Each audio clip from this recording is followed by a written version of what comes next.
l'Afrique du Sud, l'Algérie, le Cap-Vert, la Côte d'Ivoire, l'Égypte, le Ghana, le Maroc, le Sénégal et la Tunisie sont les 9 nations africaines qualifiées pour la Coupe du Monde 2026 grâce à leurs résultats lors des éliminatoires. Cependant, l'Afrique pourrait avoir un 10e ticket qui sera éventuellement distribué après des barrages intercontinentaux.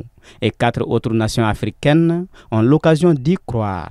Il y a 4 équipes qui sont à ce niveau, le Nigeria, le Gabon, le Cameroun et la RDC, qui vont s'affronter en demi-finale, Nigeria, Gabon et Cameroun et RDC, et les vainqueurs vont s'affronter en finale.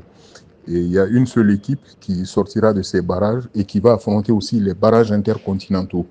Donc c'est pour dire que l'enjeu est très grand et gagner au niveau des barrages africains ne vous donne pas directement l'accès à la Coupe du Monde.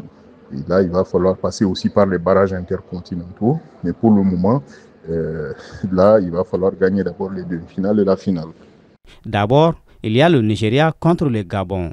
Les Nigérians veulent retrouver la scène mondiale après avoir raté le tournoi en 2022. En face, il y a le Gabon qui cherche une première qualification au mondial de leur histoire. Nigeria-Gabon peut paraître déséquilibré sur le papier, oui, mais vous savez, on est en football. Le Gabon est une équipe qui a terminé 2e derrière la Côte d'Ivoire dans son groupe et voilà, qui a fait grande sensation. Le Nigeria a eu un parcours un peu en dents de scie.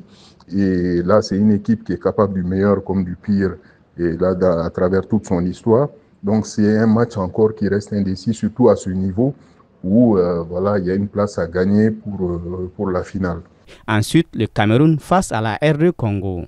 Pays le plus souvent qualifié en Coupe du Monde du continent africain, le Cameroun a participé à 8 reprises, comme lors de la dernière édition en 2022. Il croisera le fer avec la RD Congo, qui court derrière une participation du mondial depuis 1974. Cameroun-RDC, le derby de l'Afrique centrale, toujours indécis, même si depuis 1998, avec ce quart de finale de la CAN, la RDC n'a pas battu le Cameroun. Donc, on est en football encore. C'est vrai, l'histoire appartient aux historiens. Et tout se joue sur le terrain.